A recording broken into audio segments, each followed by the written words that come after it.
The Cane Corso, one of my personal favourite breeds on the planet, and in this video I want to give you a few reasons why I think they're so incredible and why you might want to get yourself one of these magnificent dog breeds.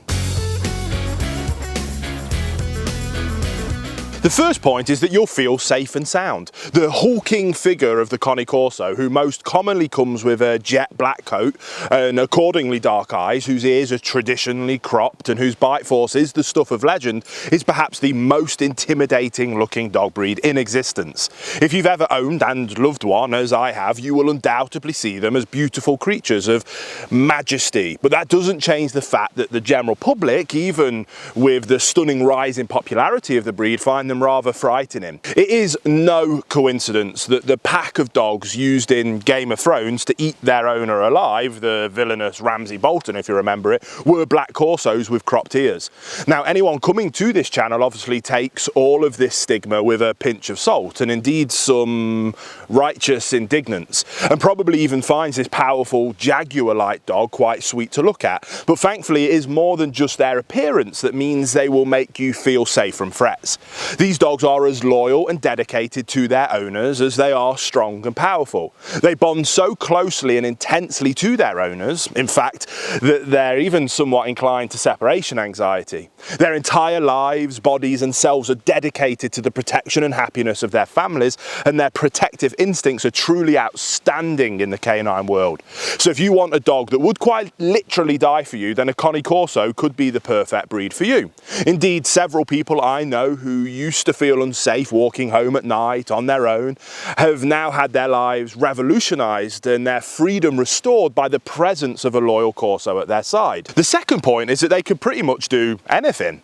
Cane Corsos have likely been around in one form or another for thousands of years, probably descending from the legendary Molossian hound of ancient Greece, the iconic war dog co-opted by the Romans, who could charge into battle with barrels of flaming oil strapped to its muscular back and demolish tens of enemies in one fell swoop.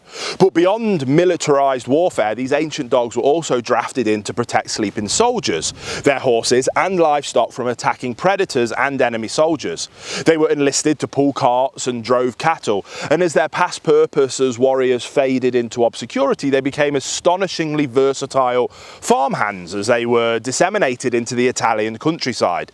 They would be trusted to be a herder, a guardian, and even with such specific tasks as subduing a postpartum sow, 3 times its size at least, for a farmer to then collect the new litter of piglets.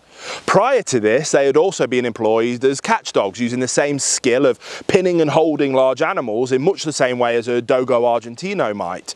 Now, the reason for this quick meander down memory lane is to illustrate just how phenomenally versatile these dogs are. Unlike their cousins, the Neapolitan Mastiffs, who accepted moving into the show ring that now makes them unsound for most working roles, the Cane Corso remains a highly capable working dog, particularly if he is from traditional Italian bloodlines, and more generally those in Europe whose bodies remain quite light at an average of 100 pounds.